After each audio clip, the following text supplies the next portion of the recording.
So members of Congress are now asking for answers in regards to the recent Biden and Harris DOD Directive, which potentially authorizes lethal force against Americans, and then also potential intelligence gathering against Americans during potential unrest.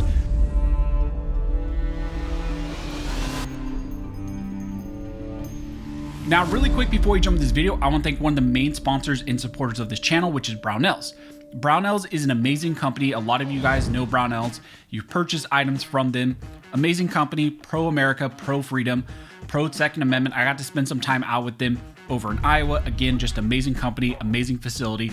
So check them out. I can't link to them, but if you go to their website and you use the code SCHOLAR10, you can get 10% off of your order. Now, as I mentioned in the intro, in this video, we're gonna be talking about how members of Congress are now asking for answers from the Biden and Harris administration in regards to the recent DOD directive that was issued and has become kind of public knowledge and everybody's talking about, which brings up questions about the potential use of lethal force against civilians, and then also using federal funds, federal agencies, and assistance to local law enforcement to gather intelligence also against American civilians. Now, we've talked about this directive before. This is the DOD Directive 5240.01, and it's titled the DOD Intelligence and Intelligence-Related Activities and Defense Intelligence Component Assistance to Law Enforcement Agencies and Other Civil Authorities.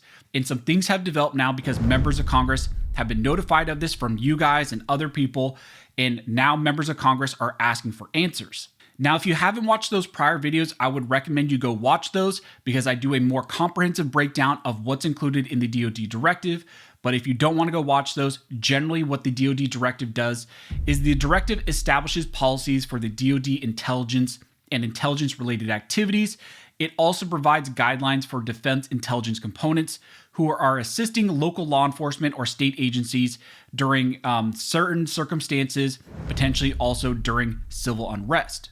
The second thing that the directive does is it allows certain intelligence components to help local law enforcement under specific circumstances, including when potentially lives are in danger. The third thing that the directive does that we've talked about is it has varying levels of approval based on various factors like lethality, risk, cost, appropriateness, readiness, and also within the directive, there are authorizations that must be met where essentially a component there would need to go to the Secretary of Defense or other officials to get approval, also potentially the president, to then be authorized to go assist the local law enforcement to send those intelligence components to assist in those circumstances. But also one of the concerning things that's included in this, which is kind of the fourth main point that we've talked about, is the fact that there is an urgency clause, there is an exigent circumstance clause within the directive, and it talks about how these intelligence components could potentially go assist local law enforcement in varying situations, also where there is conflict between local law enforcement and civilians.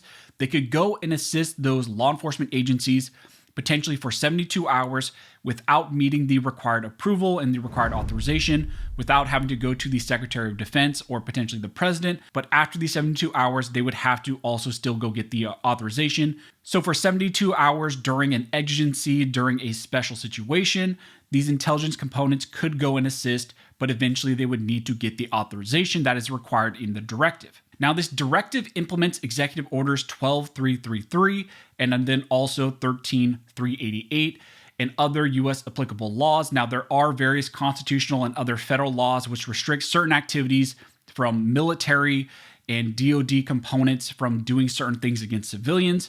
But again, there are some concerns within this directive about some of the language that is used talking about the DOD and these intelligence components attaching to local law enforcement during conflicts between civilians and local law enforcement. The main section everyone's very concerned about is 3.3 in the directive, and it talks about levels of authority. That's the section that talks about the type of authorization that would need to be obtained to then have these intelligence components go and assist local law enforcement. It talks about the authorization that would need to be acquired is going through the Secretary of Defense to get the approval, also potentially the president to get approval. But there is a section there, which is 3.3C, that talks about certain situations where there is lethal force being used potentially against civilians. That section states that assistance in responding with assets with potential for lethality or any situation in which it is reasonably foreseeable that providing the requested assistance may involve the use of force that is likely to result in lethal force, including death or serious bodily injury, and it states that it also includes all support to civilian law enforcement officials in situations where a confrontation between civilian law enforcement and civilian individuals or groups is reasonably anticipated. So in that section, it's contemplating these intelligence components assisting or being involved in situations with local law enforcement where there is potential risk of lethal force or deadly force being used. And then also when it's potentially contemplated that there could be a confrontation between civilian law enforcement and then also civilian individuals. So again, that's all talking about the type of authorization that these intelligence components would need to get to then potentially assist in those situations and send out intelligence components, maybe even small groups of individuals to assist the local law enforcement in those situations. So again, I want to emphasize that this is all about intelligence gathering. This is talking about when the DOD and certain maybe assets within the DOD, military or otherwise, other agencies, giving intelligence components, giving units to help gather intelligence. Now, there is also a lot of concern about there is potential of these types of federal agencies or federal units attaching to local law enforcement during certain situations to not just engage in potential lethal force, because a lot of people are concerned about the lethal force aspect, but there is also a concern, which is the fact that this is potentially permitting the intelligence gathering against civilians without certain authorization. So that is the directive that a lot of people are concerned about, that has made kind of some public noise, especially leading into the election. And now we have members of Congress also showing the same concern and talking about how Congress, when they get back together, need to seek answers about this directive and what is really going on. Recently, you had Representative Andy Harris out of Maryland, a Republican, go on Newsmax, and he went on the Chris Salcedo show, which I've been on a couple times. Chris is a fan of the channel. He's a friend of the channel. We've done stuff with him in the past. And he was on Chris's show, and he talked about how members of Congress, including him, are going to seek answers from the DOD about this directive and what the aims of this really are.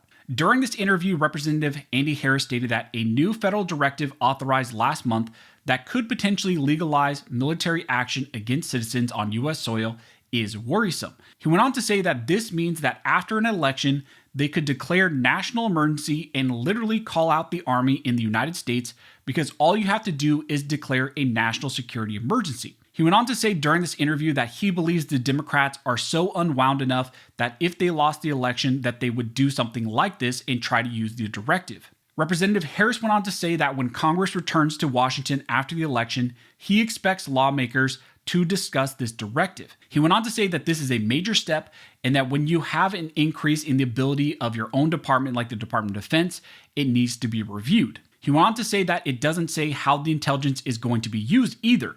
It doesn't say what the protections are, and he wants to take a look at this once again and have Congress take a look at this more closely and ask what exactly is the goal of changing this directive. Now, again, because the directive is focused mainly on intelligence gathering and intelligence components, that is also very concerning because it's potentially authorizing certain intelligence components being attached to and used by local law enforcement during various situations, potentially during unrest, potentially during protests and things like that. If there is some sort of national security that's called for, then those intelligence components could assist in those situations, which is also very concerning outside of the lethal force aspect, because again, intelligence gathering without certain authorizations against US citizens should be everybody's concern. So I wanted to bring this to everybody's attention because members of Congress have become aware of this directive and they're going to seek further answers about this directive. So hopefully you guys found that information helpful. If you have any questions, go ahead and comment down below and I will try to answer to the best of my ability. Also, if you like this video and you would like to support the channel, one of the best ways to do that is to like, comment, and subscribe. All those things help to fuel the algorithm and it signals to YouTube that you guys see value in these videos and in this type of two-way news. But as always, thank you all for watching. Don't forget to like and subscribe, and never forget this nation was built by armed scholars, and this nation will be maintained by armed scholars.